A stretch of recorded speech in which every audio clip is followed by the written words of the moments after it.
Before the flyers, before the Facebook page, the vigil candles, and the news vans outside the courthouse. Before any of that, Heather Elvis was just a young woman trying to figure out what her life was going to look like.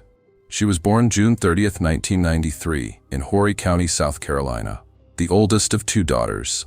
Terry and Debbie Elvis raised her and her younger sister Morgan in Carolina Forest, a planned community just outside Myrtle Beach.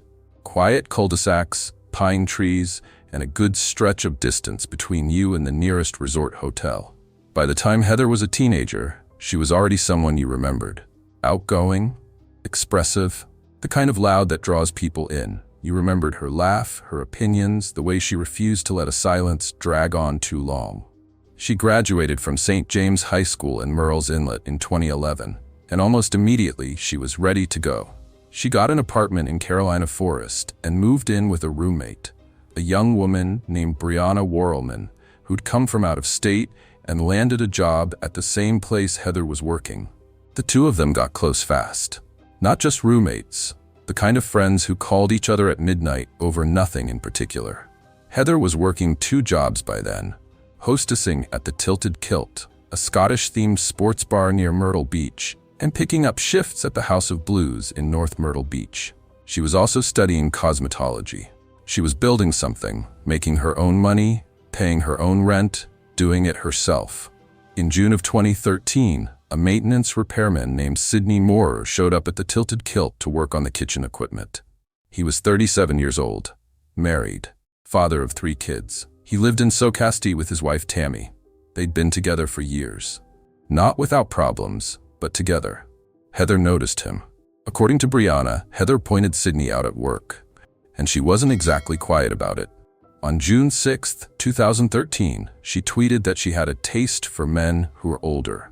She also posted about her interest in, her words, the guy who builds things at my job. The tweets were casual, the way a 20-year-old talks to her followers without really thinking about how it might read later. Within a few weeks, the talking had turned into something more.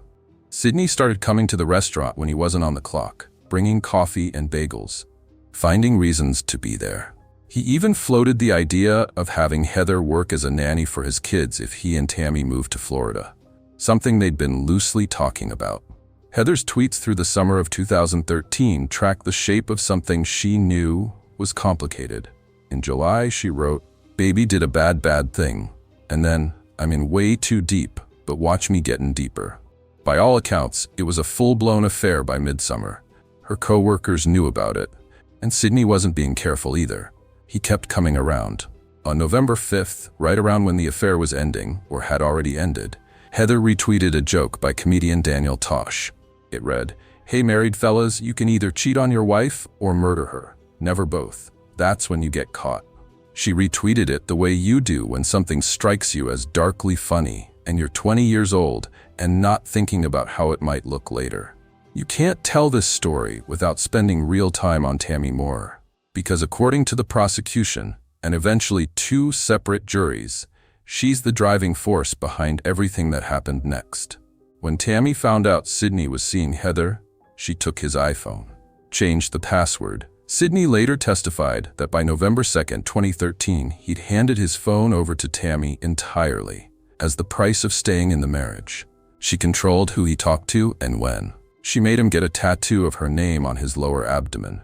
She started going with him on his work shifts, riding along to restaurants around Myrtle Beach while he did his maintenance rounds, making sure he wasn't talking to anyone she didn't approve of. She handcuffed him to the bed at night. She said as much herself. In a text that prosecutors later introduced as evidence, Tammy wrote that Sidney had to stay chained to the bed until further notice while I live my life as a single woman. But Tammy wasn't only focused on Sidney. She went directly after Heather too. She called the Tilted Kilt repeatedly, threatening to pull Sidney's maintenance contract if they kept Heather on staff. She called and texted Heather directly, sometimes threatening, sometimes just strange. Court records include a text she sent Heather. "You want to call me right now and explain yourself? It would be the wise thing to do. Save yourself. I'm giving you one last chance to answer before we meet in person. Only one." And then, in a different message, "Hey, sweetie, you ready to meet the missus? The kids want to meet you." Brianna later recalled that some of the Tilted Kilt girls had even started prank calling the restaurant, pretending to be Tammy, which tells you how thoroughly this had bled into Heather's workplace. Tammy had become a presence even when she wasn't there. Then came the phone call. According to Brianna, Tammy made Sidney call Heather, with Tammy listening in, to end it. And what Sidney said during that call was brutal. He told Heather she was nothing to him, that she was just someone who spread your legs. Brianna said Sidney tore Heather apart on that call, made her feel worthless, made her cry. The affair was over, the harassment continued, and Heather was devastated. But here's something important. By November 2013, Heather was also trying to pull herself back together. She was going out again, talking about other men. She told Brianna she was done with all of it, she meant to be. On November 19th, 2013, Tammy and Sidney packed up their kids and drove to Disney World. A family trip. The texts and call records from that period, which later came out at trial, show a marriage that looked functional on the surface and was anything but underneath. Tammy was texting other men from Sidney's phone. Her messages to people close to her during that time showed someone whose emotions were raw and close to the surface. She told her daughter that her father was an evil, twisted freak. She told her sister that bitch is in hiding, meaning Heather, who had stopped showing up for work after all the calls to the restaurant. In early December, she texted a friend about Sidney. "I do not love him." The day before Heather disappeared, she sent another message. "I just had someone cheat on me that I thought was my soulmate. You never know who will screw you over in life. I felt totally betrayed. I'm better off without the liar." These are not the messages of someone who had moved on. These are the messages of someone whose anger was still fully lit. And according to the cell phone data investigators later pieced together, using both Moorer's iPhones to reconstruct their movements, in the weeks between discovering the affair and the night Heather vanished, Tammy had been doing something the prosecution called exactly what it was: stalking. The phone data showed they were tracking Heather's movements, building a picture of her routine, figuring out when she'd be most alone. December 17th, 2013, Heather Elvis went on a first date. His name was Stephen Schiraldi. He was her own age, which, after everything she'd been through that year, was worth noting. The date went well. She was happy, laughing. When it was over, Stephen drove her home and dropped her off at her apartment at around 1:15 in the morning on December 18th. Inside, Heather called Brianna. Brianna was away visiting family for the holidays. They talked for about 10 minutes. Heather told her about the date. It was the kind of easy, warm late-night call that close friends make. According to Brianna, she told Heather to get some sleep and not do anything rash. Then, at 1:35 in the morning, a payphone rang. A payphone on Joe White Avenue in Myrtle Beach, across from a Kangaroo Express gas station. Surveillance footage from that station later showed a man walking up to the phone and making a call. The call went to Heather Elvis's cell. The man was Sidney Moorer. But back up, because what Sidney was doing in that part of Myrtle Beach at 1:35 in the morning is its own story. Surveillance footage from a Walmart on Seaboard Street showed Sidney walking in at 1:12 a.m., 23 minutes before he made that payphone call. He was inside for 7 minutes. He bought 2 things: a pack of cigars and a pregnancy test. A pregnancy test. At 1 in the morning, court records noted that based on Heather's phone records, her search history, and statements from coworkers, investigators believed Heather may have been pregnant with Sidney's child at the time. This was never confirmed. But that Walmart receipt, Sidney buying a pregnancy test the night Heather disappeared, is sitting right there in the record. Unexplained. He walked out of Walmart, crossed town to that payphone, and called her. The call lasted 3 minutes. When police later asked Sidney why he'd used a payphone, he said he'd been trying to get Heather to stop contacting him. He claimed she'd been leaving notes on his car at work. He said he was trying to end things cleanly, and he used the payphone because Tammy had his phone. Heather called that payphone back 9 times between 2:29 and 3:05 in the morning, 90 times total, according to additional trial testimony. Then, her cell phone pinged a tower consistent with her leaving her apartment and driving toward Peachtree Landing.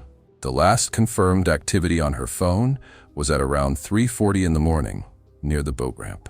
Around 4 a.m., a Horry County police officer on patrol found her car, locked, empty, no purse, no phone. Terry Elvis drove out himself when police called him and opened the car. There was no sign of Heather anywhere. Here's what the cell phone data shows about Sidney and Tammy's movements that same night. Their phones both pinged towers consistent with them being together and consistent with the route between their house in Socastee and Peachtree Landing. Cell phone expert Mike Melson testified at length at Tammy's trial, walking the jury through the tower data hour by hour. He testified that on the night of December 17th into the early morning of December 18th, Sidney and Tammy Moore were together.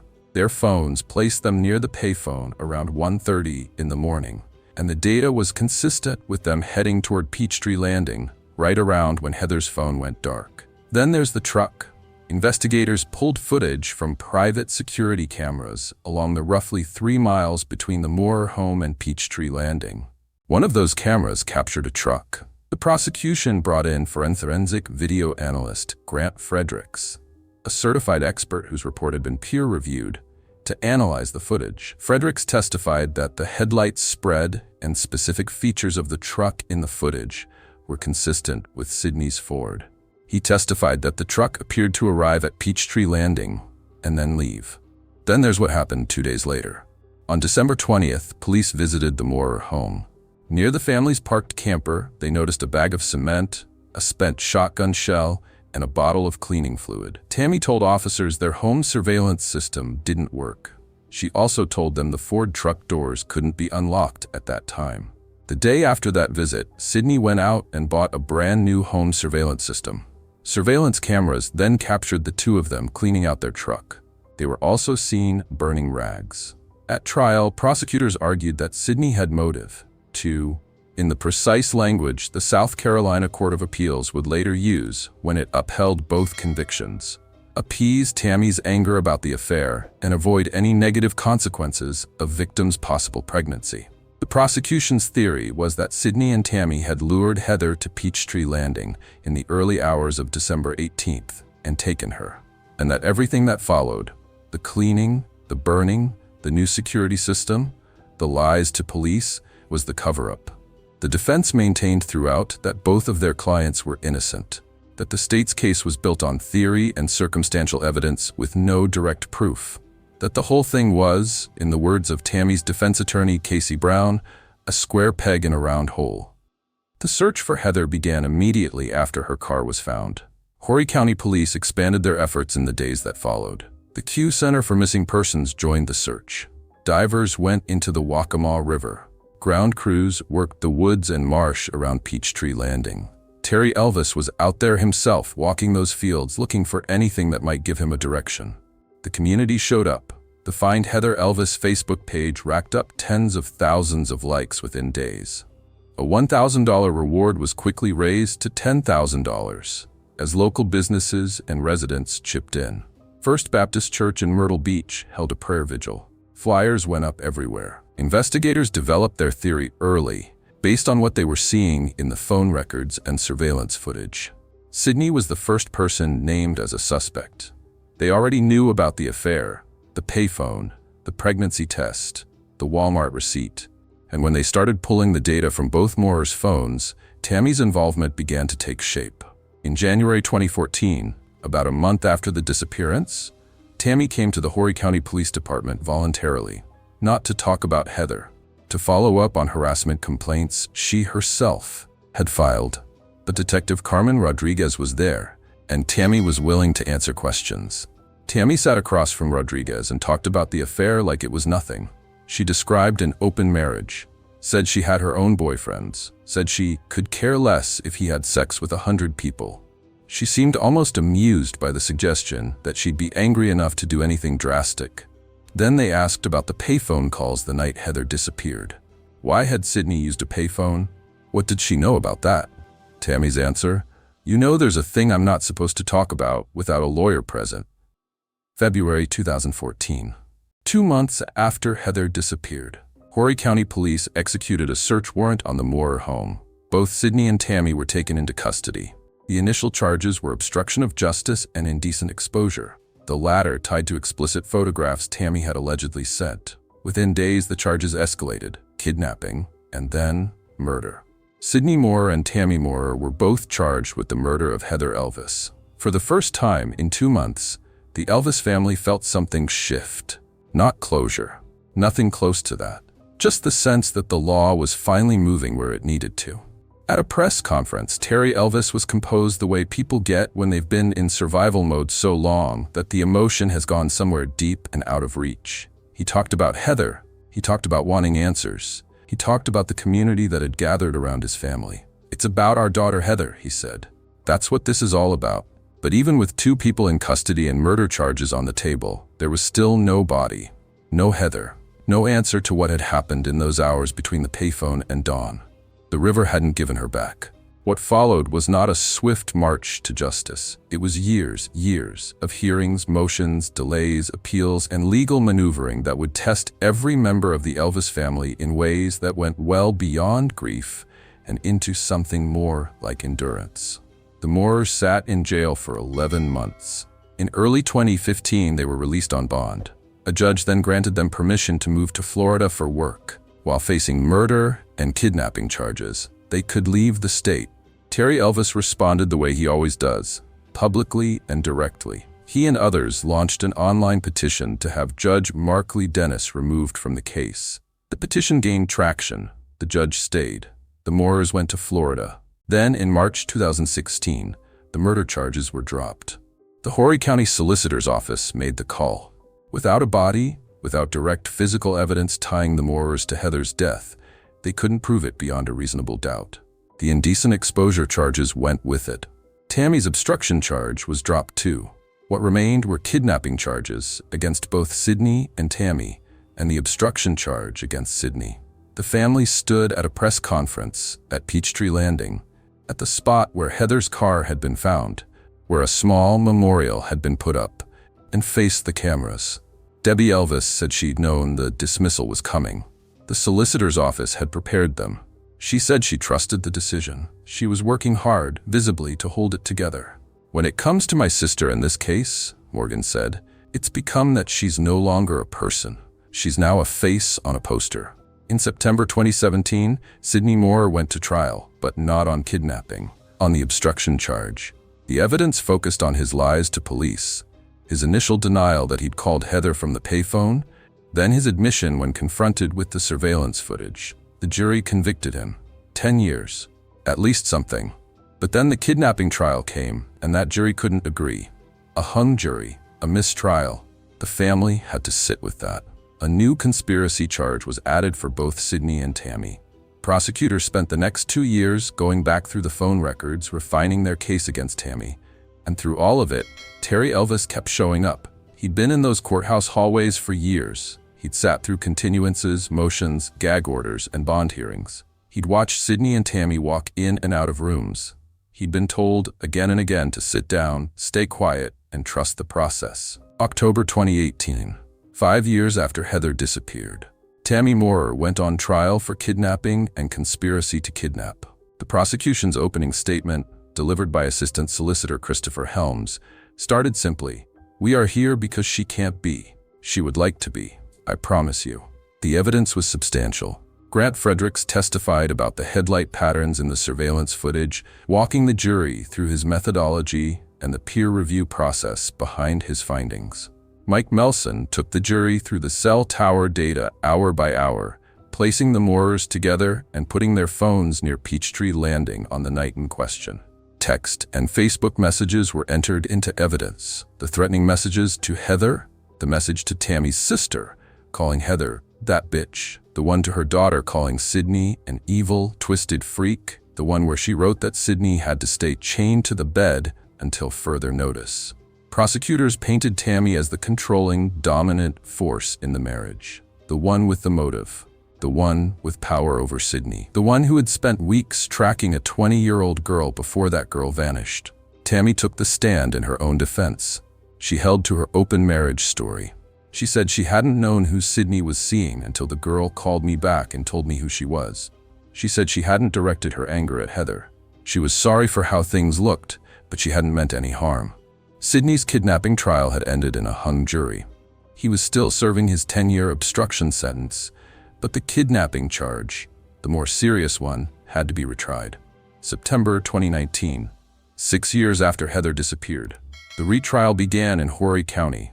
Sidney's defense had asked for a change of venue to Georgetown County, arguing that years of coverage had made a fair jury pool impossible. The motion was denied. Much of the same evidence came back in: the phone records, the surveillance footage, the headlight analysis, the Walmart receipt, the burned rags, the cement bag, the new security system purchased the day after police visited the house. This time, the jury reached a verdict: guilty. Kidnapping and conspiracy to kidnap. 30 years. Both Moores were now sentenced to 30 years each. Sidney's projected release date is March 31st, 2044. Tammy's is May 9th, 2043. Brianna Worrelman, Heather's roommate, who had been a witness through all of it, stood outside the courthouse after the verdict. She said she felt relieved, but hollow. She described a moment during the trial when Tammy had looked over at her and smiled, and Brianna said she understood then that Tammy would never tell the truth about what happened to Heather. Neither Sidney nor Tammy has confessed to anything. Both still say they're innocent, and Heather's body has never been found. Thanks for watching.